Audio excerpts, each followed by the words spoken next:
अधिकतर क्षेत्रों में 15 सितंबर से धान कटाई का काम शुरू हो जाता है। धान की कटाई अगर सही समय पर नहीं की जाए तो पैदावार में कमी हो सकती है। किसान भाइयों, अगर आपकी धान कटाई का काम वहां पर चालू हो चुका है तो कुछ बातों का विशेष ध्यान देना होता है। जब धान में दाने आपको लगभग 15 से 20% दाने जो हैं आपको वहां पर नमी दिखाई दे, तब आप समझ जाइए धान कटाई करने वाला हो गया है। आप देखते होंगे वहाँ पर जो बालियों का रंग है सुनहरा कलर अगर हो गया है तो वहाँ पर 85 से 90% बालियों का कलर जो है सुनहरा रंग का हो गया है। वहाँ पर आपकी धान कटाई का काम कर लेना चाहिए। किसान भाइयों, यहाँ पर आपको ध्यान देना है कि 85 से 90% बालियाँ हैं पीली हो जाएं तो आपको समझ जाना चाहिए कि धान की फसल हमें कटाई के लिए तैयार हो गई है।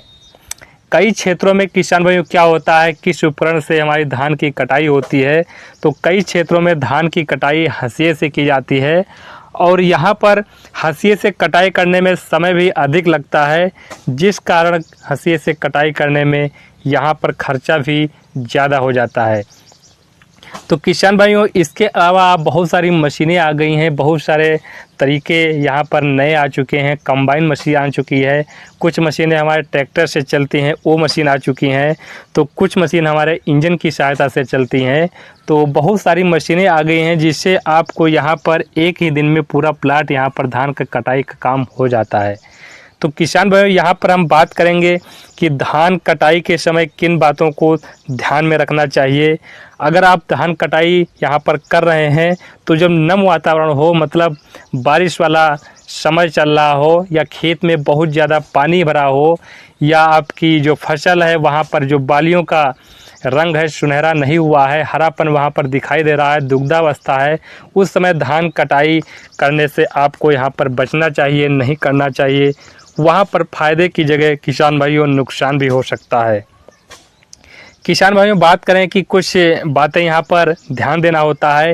यदि खेत में आपको पर्याप्त पानी भरा होता है तो धान कटाई से लगभग 10 से 12 दिन पहले खेत से पानी आपको यहाँ पर निकाल देना चाहिए, जिससे आप पानी निकालेंगे खेत थोड़ा सूखा होगा, कटाई में भी आसानी होगी और किसान भाइयों यहाँ पर किसी प्रकार का आपको रोग नहीं लगने पाएगा, क्योंकि जब पानी भरा रहता है तो वहाँ बहुत प्रकार के वहाँ पर कीट लग जाते हैं। तो आपको एक बात का और विशेष ध्यान देना चाहिए कि कटाई के समय धान की जो सभी बालियां हैं अगर हंसिए की सहायता से कर रहे हैं तो एक दिशा में बालियां आप रखना होता है, जिससे आपको किसी प्रकार का नुकसान नहीं होता है। और कटाई के बाद धान को अधिक देर तक आपको नहीं सुखाना है।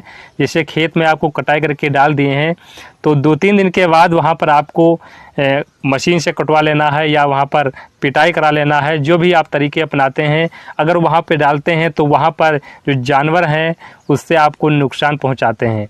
तो इन बातों को किसान भाइयों ध्यान देना है। और इसके साथ कटाई के बाद जो धान की जो फसल है ओस और वर्षा से बचाना है। पानी अगर बढ़ जाता है, ओस पड़ जाती है तो उससे किसान भाई बचाना होता है। इससे जो हमारा क्या होता है, वहाँ पर ओस पड़ जाती है, इसके बाद धूप लगती है, तो वहाँ पर किसान भाई क्यों होता है कि चावल हमारा अच्छे से वहाँ पर नहीं निकल पाता है, टूट जाता है। ये समस्याएं किसान भाइयों आ जाती हैं। तो किसान भाइयों, यहाँ पर हम बात करेंगे कि धान की जो आप पकने की अवस्था है इस समय बहुत ज़्यादा हो चुकी है। बहुत से क्षेत्रों में किसान भाई धान की कटाई का काम शुरू हो चुका है और कुछ क्षेत्रों में धान की कटाई का काम शुरू होने वाला है।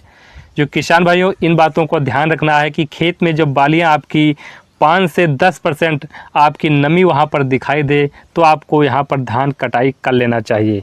और किसान भाइयों, बात करेंगे कि जो हम कटाई कराते हैं कंबाइन मशीन से कराते हैं या किसी अन्य मशीन से कराते हैं, जो हमारे खेत में अवशेष बच जाते हैं उनको आपको क्या करना चाहिए। जो हमारी ठूठी बन जाती हैं, जो हमारी डंठल बच जाते हैं, उसको किसान भाइयों करना चाहिए। आपको वहाँ पर बहुत से किसान देखते होंगे जला देते हैं, लेकिन आपको यहाँ पर जलाना नहीं चाहिए। जलाने से हमारा वातावरण भी दूषित होता है। कटाई के बाद खेत में धान के अवशेष जो रह जाते हैं उन्हें आपको यहाँ पर जो प्रति एकड़ आपको 30 किलोग्राम यूरिया का यहाँ पर छिड़काव कर देना चाहिए। और छिड़काव करने के बाद आपको जुताई कर देना है और पाटा लगा देना है। इससे किसान भाई क्या होगी, आपको यहाँ पर जुताई करेंगे तो वहाँ पर मिट्टी में किसान भाइयों ये आसानी के साथ वहाँ पर अवशेष